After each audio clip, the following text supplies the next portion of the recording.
Nu, įjungiam aparatą per sidabrinį, palaukiam, kol užsidega visi servisai, čia tik pirmą kartą įjungus, leidžiam programą kasa. Jo, suvedam piną, pinas 4.0, visiems aparatam tas pats. Prekybos režimas, vienas skyrius, įsivedam kažkokią kainą pardavimo, spaudžiam pridėti į krepšelį. Jeigu daugiau nieko nėra, galim pasižiūrėti krepšelio turinį, turim vieną prekę krepšelį ir renkamės grinį arba kortelę. Jeigu grinį mokėtina suma, čia galim įvesti, kiek mums davė pinigų, tai mums parodys iš karto grąžą. Patvirtinti, pardavimas įvykti.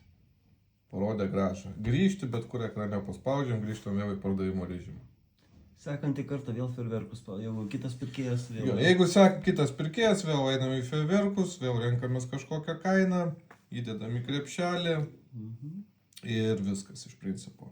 Ir vėlgi, jei arba pildom krepšelį, galim ir čia papildyti, pavyzdžiui, 2-3 vienetai, kiek pirko tų pačių prekių ir vėlgi arba grinį, arba kortelę.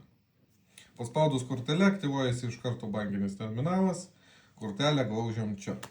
Jeigu nepavyko nuskaityti, visada galim su rodiklė atšaukti atgal, išmes klaidą, kad nepavyko ir renkamės tada grynus pinigus. Puiku, tai tada toliau, jeigu toliau sekantis ataskaitėlės, kad nueiti kažką. Dabar ataskaitėlės, toj. Jau išsitrinam šitą užsakymą. Čia yra meniu, 3 pagaliukai. Jum aktualu kas? Operacijos. Pinigų įdėjimas, išėmimas. Įdėjimas tiesiog suvedam kažkokią tai sumą, spaudžiam įdėti. Išimti veikia analogiškai. Tai yra operacijos. Ataskaitos dienos Z, dienos X. Dienos Z paklausė, ar tikrai spausdinti. Spaudžiam taip. Atsispausdina ataskaitos. Turėkite omeny, lenda kartu ir Z ir dienos uždarimas bankinis. Toliau. Jeigu reikės kažkam kvito kopijos, galima nueiti į kvitus, pagal kvito numerį Z arba tiesiog pagal datą susirasti reikalingą kvitą, einam į kvitą, sakom spausdinti kopiją.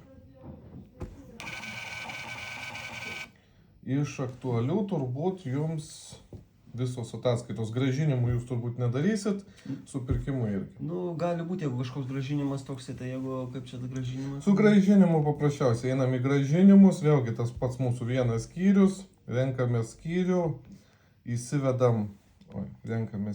įsivedam kažkokią tai sumą. Čekį, kurį atnešė. Jo, pagal čekį, kurį atnešė, spaudžiam pridėti į krepšelį, krepšelis, matom kainą, grąžinam kuom, grinais pinigais, prašo įvesti kvito numerį, pagal kurį yra grąžinama. Aišku. Tai va, ir viskas, patvirtinam, nu dabar leis grąžinti, aišku, įvedus bet kokį kvito numerį, bet čia ant testinio aparato. Taip. Ir turim klaidą, kad stalčių neužtenka pinigų. Tai turėjom įsidėti pinigų į stalčių, kad mes jų turėtume, tada vyktų grąžinimas. Prasme, grąžinimą grinais leis padaryti tada, kai kasoj bus pinigų. Tai va, ir... Tai kaip ir viskas turbūt. Jo, viskas. Gerai, tai ką, dėkui.